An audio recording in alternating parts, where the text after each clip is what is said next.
pretty simple, straightforward stuff. I mean, so and I know sometimes in my mind I go, why are you upset? I don't understand why you're upset. I'm sorry you're upset, but I just don't understand why you're upset about this. You know, so you're being honest there. Yeah. You gotta be honest, and that's all you can do. Yeah.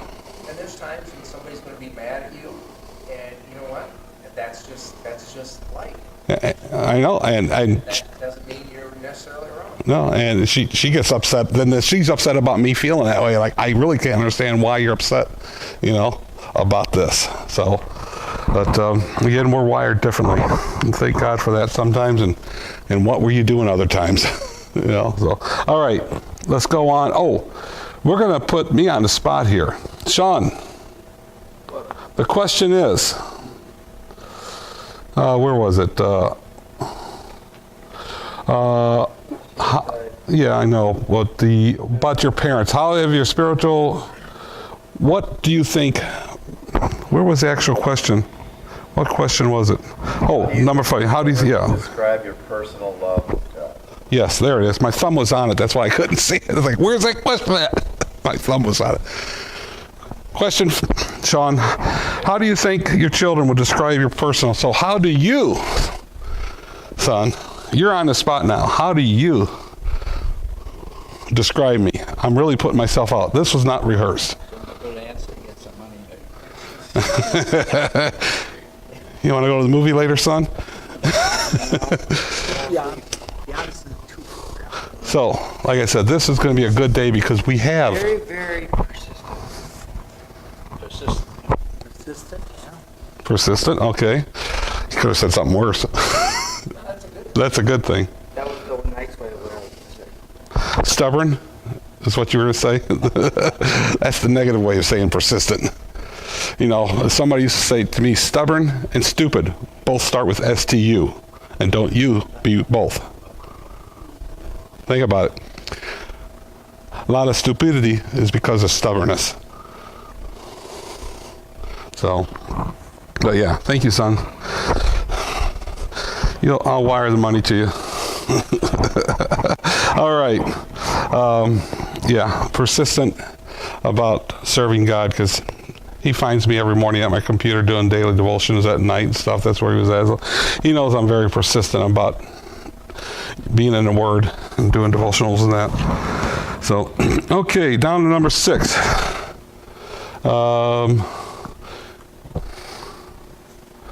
Fathers must first have the love for God in their hearts before they can teach or model love for God to the family.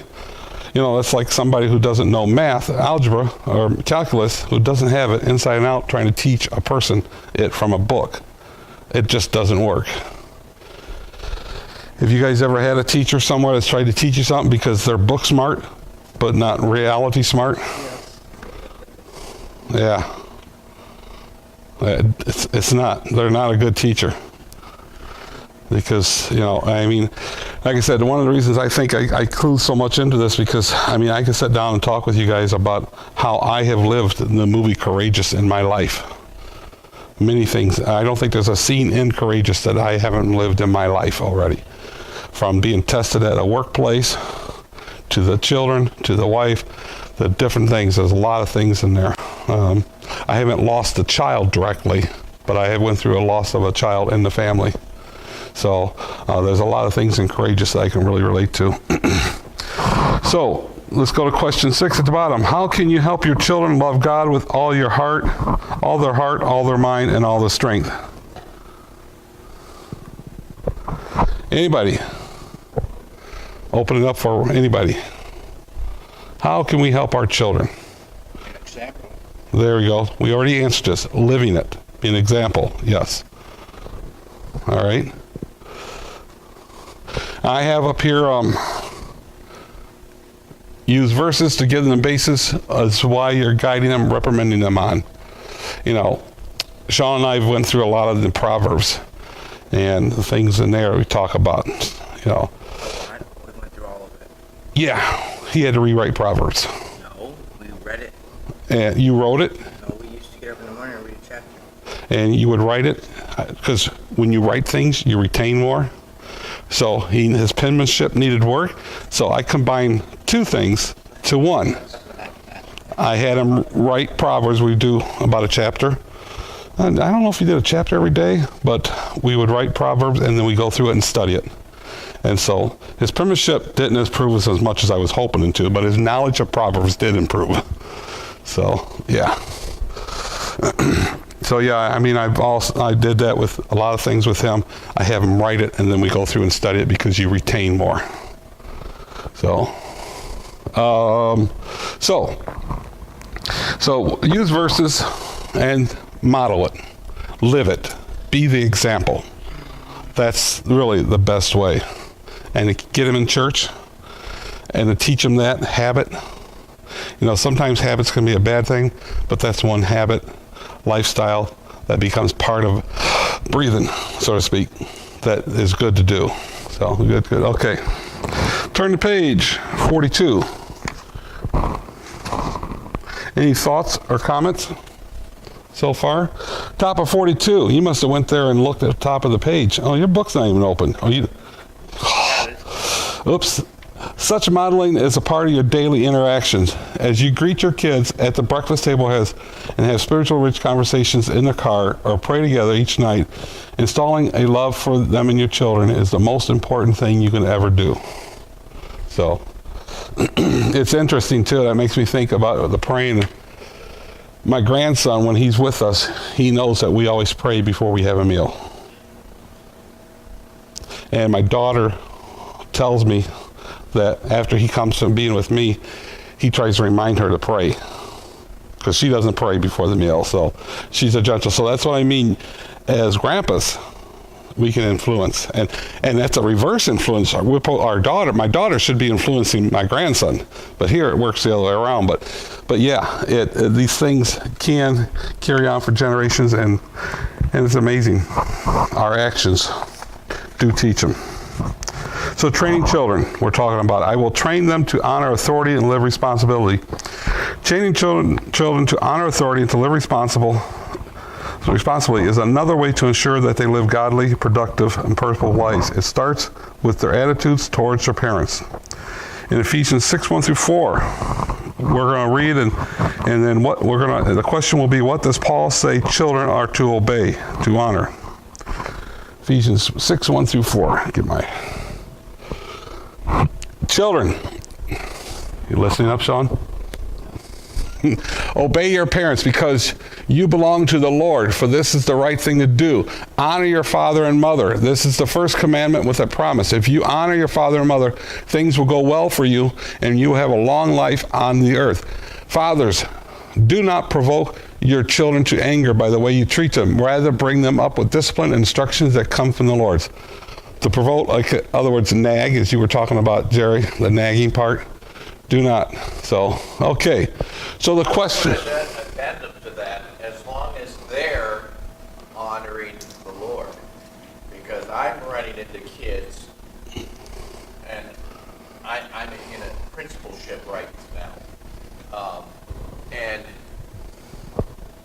kids are modeling their parents, but the parents aren't doing the right thing. Yes.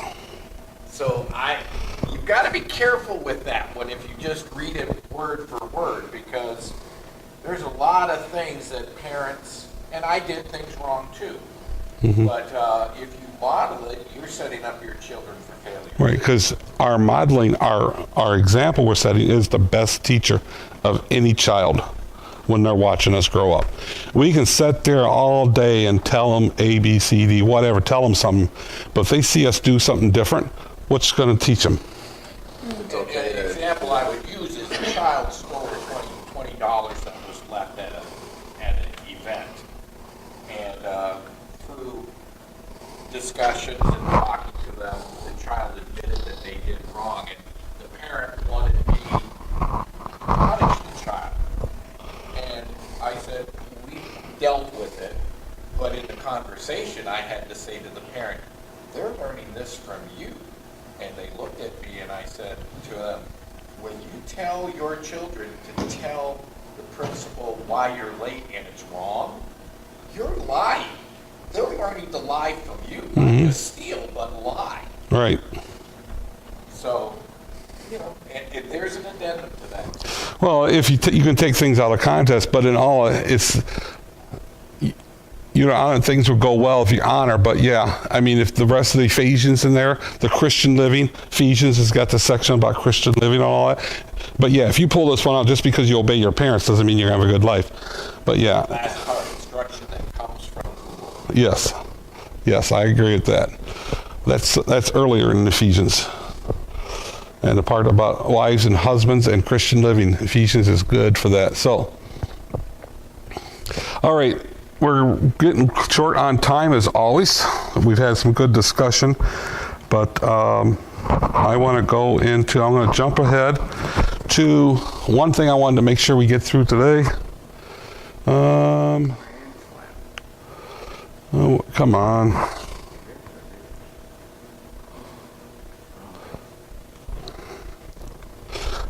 Let me come on. Where is it? Where is it? Chad,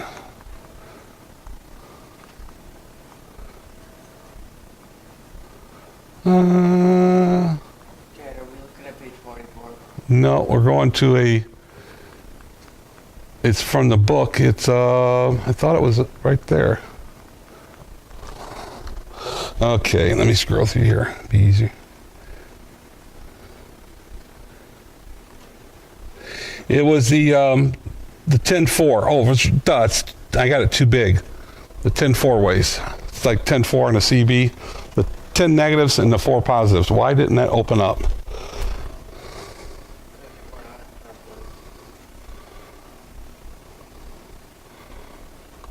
There.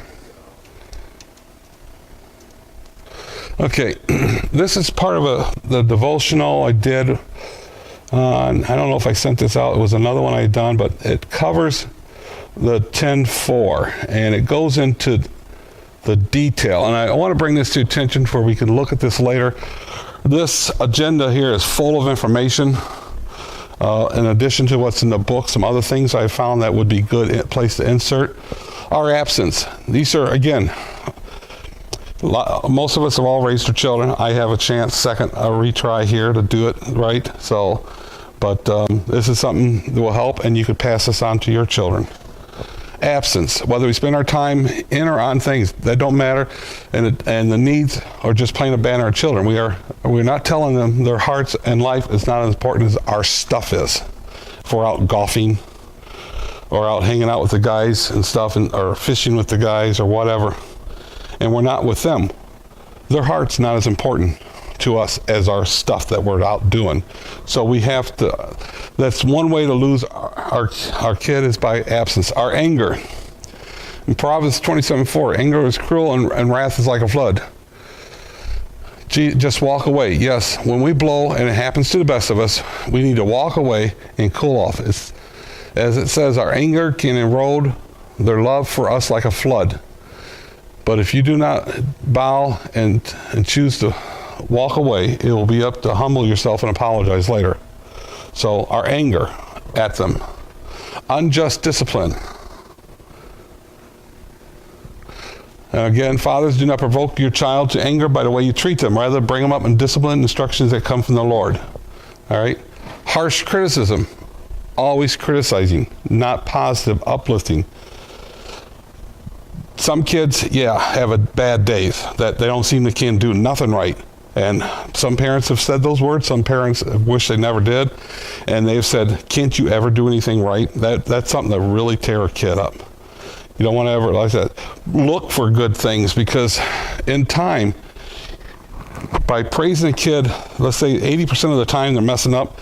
And Sean can tell you this, in his early days in our house, there was a lot of problems. And it was, at times it was a struggle to try to find something to praise him on because of his past lifestyle and his environment he was in. Not so much anymore. This morning, awesome example. My alarm was going off, and he come into, Dad, get up. He jumped in the shower. I jumped in the shower. We had a shower. I come downstairs. He had the car loaded up and ready to go. Awesome helper this morning. Awesome helper. Last weekend, It was the other way around. He fell asleep on the couch, and I had to almost drag him to the car. So, I mean, it's turnaround. So, I mean, it was awesome.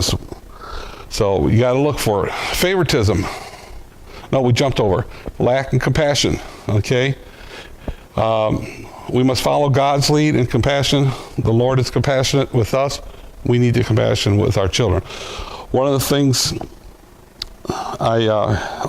there was many people that in the past when we had issues with Sean because behavior, and what he would do, and he was part of the system when he was just our foster son. A lot of people were like, why bother? Just let somebody else or someone else, let the system deal with him, because the system would tie our hands on what we could do as foster parents with him. It was really a struggle. We had struggle with him and raising him. Then we had to struggle with the bureaucrats, so to speak, on what we could do. It's really, and they wonder why they have a shortage of foster parents and people to adopt. It's because of what they do. And then the textbooks they give you, I kid you not, I had to go to a parenting class. On one page, this is really, on one page, it says, do not withhold love and affection from your children when they do something wrong, because that's not good. Facing page, it says, when your children do something wrong, don't give them your love and affection. Make them understand that they're upset. I kid you not. It was basically stated like that in this book. Yes. Yeah. Yeah. I brought it up to the teacher, and it's like, what? Well, let's move on. She couldn't answer why. Oh, they never can. Yeah, and I think you're right. Yeah, so favoritism, hypocrisy. Don't be a hypocrite. One of the things I go back to when I was a kid, my dad smoked heavily. I started smoking. And then he would tell me not to smoke. He would find me smoking, make me tear all the cigarettes up and make me eat the raw tobacco. Oh, man, and I heaved my guts out the first time I did that. I just got more careful after that. Yes, don't get caught. So, hurting their mother, misunderstanding, and unrealistic. I've got a lot there to read, some verses to associate on too. Big thing on capturing your children's heart was mentioned earlier. One of you guys mentioned it earlier, I think it was Joel maybe, about forgiveness. When you mess up, don't be too proud to go to your child, whether they're 2 years old, 20 years old, and say you're sorry. You need to say you're sorry. As forgiveness, attention, one-on-one time with them, affirmation, please bless your children, affection, hugs, even when they're bad. That's something that Sean could tell you he used to hate, but now he's not a problem. When he got in trouble, and in his earlier days, I'd bend him over and spank him. It was always ended with a hug, I love you, and discussion about why he got that spanking. And when he leaves, it's a hug, and before bed. It's cool. Most kids at his age, I'm sitting down at my computer at night working on stuff, and he'll come down and tell me good night and give me a hug. It's because that's become part of lifestyle, hugging and affection. And that's something that all parents should have with their children. Joe, you look like you're in thought over there. We just had that discussion last weekend. The kids asked why there isn't more affection demonstrated. And I just relate from my past examples, and they will have to decide. But in my father's side, there wasn't as much affection, and those families are intact, doing basically the right thing. My mother's family were always lovey, huggy, always saying they love one another, but it wasn't practiced. Those families are in disarray. And I said, look at it. Are they in disarray, or think about this? If they have no problem showing their outward affection to each other, they probably have no problem showing their outward anti-affection to each other. So the ones that can't show love, they won't let anybody know what's going on behind closed doors. There's pros and cons. Yeah, so it might be, it may not, and it could be just, all of a front. So, all right, we are coming to an end here. I wanted to get to that, 8:55. I always wanted to get you guys out on time. Because Saturdays are busy, lots of things. I got to go play plumber this afternoon at my mother-in-law's. By yourself. Yeah, you got practice this morning with the other guys for singing. I forgot to tell you. I got a text at midnight last night. Can Sean get up with us? And da-da-da. Like, it's midnight, people. Good thing I was just going to bed. I would have really been upset.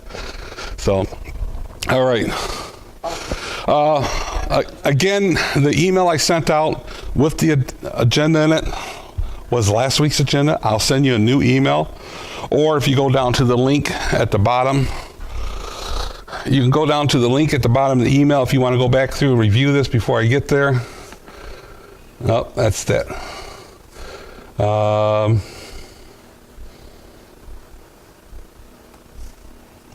And you can click on that link that's at the bottom of any of the agendas, and it'll send you to the Google Drive, and you can go out to all the agendas of everything.